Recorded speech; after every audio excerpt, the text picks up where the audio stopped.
Now at 6, the Circle City Classic is in the final minutes inside Lucas Oil Stadium. We'll give you a look at all the celebrations happening downtown. And the sunshine continues, and it feels like summer even though it's September, and it may feel that way even in October. I'll have the forecast. Plus, a summit on being civil when it comes to disagreements. Why organizers say this event is needed now more than ever. Live from Indy, you're watching 13 News.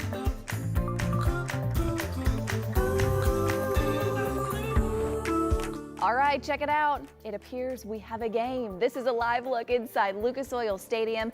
The 41st Circle City Classic is now wrapping up inside Lucas Oil Stadium. Another historic weekend in the books.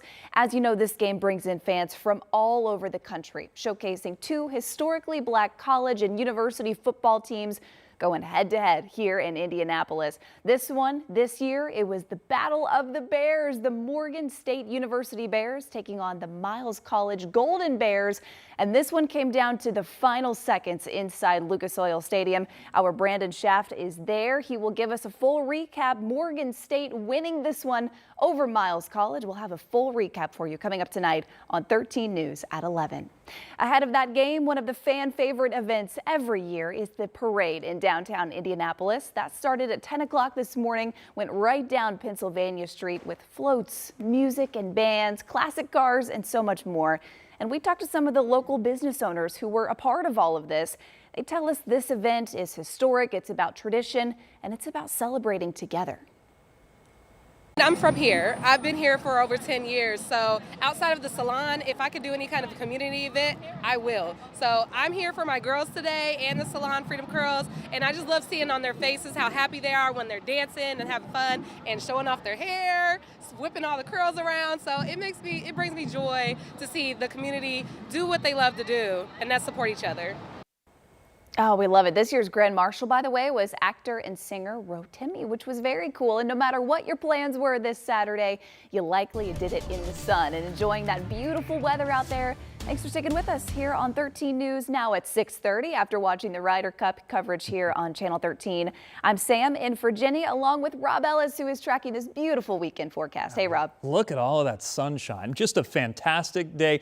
Now, look, if you're looking for the fall weather, average high, by the way, this time of year is 74. We're nowhere near it. It's summertime still, at least according to the temperature map. 84 is our current temperature in Indy, and we were 85 earlier. So temperatures have stayed very warm with all the sunshine. The sun angle still strong enough that it allows those temperatures to warm up during the day. But look at this. The 80s will go away and very quickly will ease past the 70s through the 60s. And I think tonight with clear skies, we're actually going to drop back down into the 50s. So 58 is our expected low temperature. Mostly clear skies going to continue for tonight. Northeast winds will calm down just a bit. It's all the perfect conditions to get the temperatures to drop pretty quickly. But guess what? Tomorrow we do it all over again. In fact, I think tomorrow could be just a few degrees warmer than where we were today. No rain in the forecast, plenty of sunshine, and that's going to stay with us. Things are pretty quiet here, but that is not the case when we talk about the Atlantic. We've got a Category 5 hurricane. I'll update you on where that is, where it's headed, more importantly. I'll have that coming up. All right, we'll see you in a few. Thanks, Rob. A local leader in Carmel is starting an initiative to be civil, and he's spreading his message through an educational summit. Our Ella Rhodes was there. The very first of its kind, a civility summit, happened right here in Carmel over the weekend, and it drew in people from across the nation.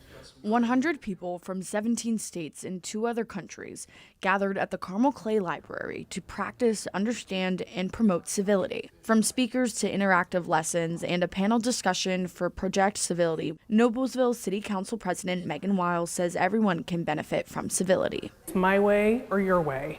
We've got to be able to come back together again and have those conversations and have the collaboration and work together. Project Civility has no political party affiliation.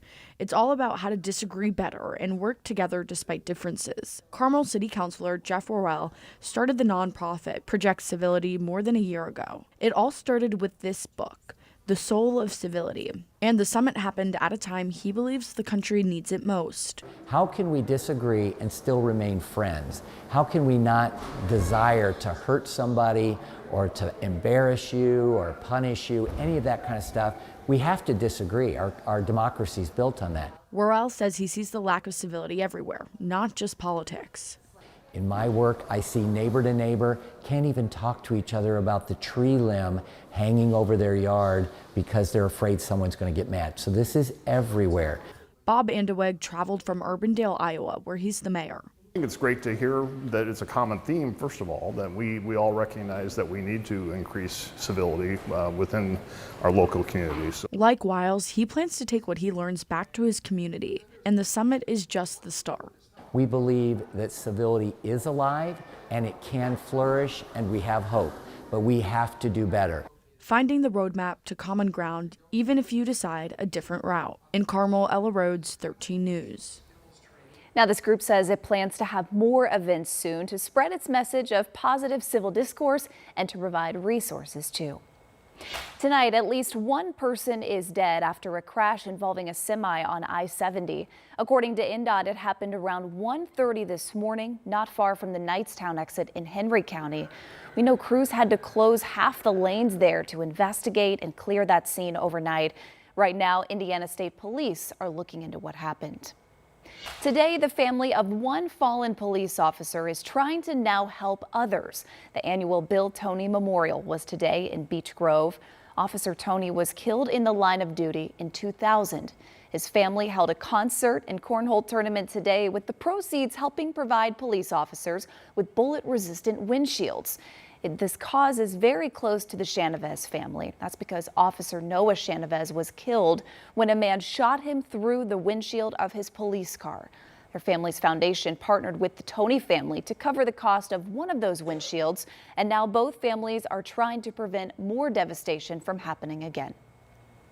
It's really unreal. That's what I was thinking about earlier, was that this is just all part of the girls and I and Joanne's God story. You always wonder why did this happen to us? This is why. This is why. Now, this week will mark 25 years since Officer Toney died. The goal of this fundraiser was to raise $100,000. So tonight we're reaching out to see how their fundraiser did today. We'll be sure to let you know. With the warmer weather here at the end of September, a lot of people are taking to the water, but over at IU Indianapolis, they're doing it a little bit differently. They hosted the 2025 IU Indianapolis Regatta. So if you're not familiar with this, it's about a half-mile canoe race through the heart of downtown Indianapolis on the canal. There's food, live entertainment, and so much more too. A lot of the times you get lost in in the school and just kind of your job or whatever you're doing. So it's a great day to get out, meet some other people, kind of network. It's again, like you said, it's the city, so it's a great place to network. A lot of big people come here, a lot of family, so it's a great time to kind of let your extrovert out and get to know some faces. Now, this is also a chance, like he said, for students just to get out, talk about clubs, talk about on-campus opportunities with alumni and people who live downtown, too. Pretty cool.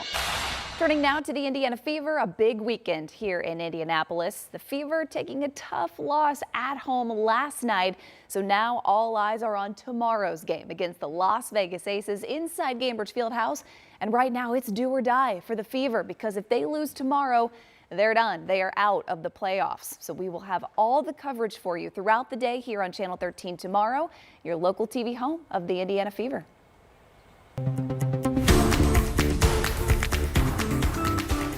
And now to college football, with IU coming off a major win over Illinois last weekend. The Hoosiers beat the 9th-ranked team in the country 62-10, and right now they are taking on the Iowa Hawkeyes. So the Hoosiers are 4-0 right now. They went into the fourth quarter tied up. They were tied up and now 13 apiece. So you can watch that game, the end of the game, right now on Peacock. We'll be sure to let you know if the Hoosiers advance to 5-0 tonight on 13 News at 11.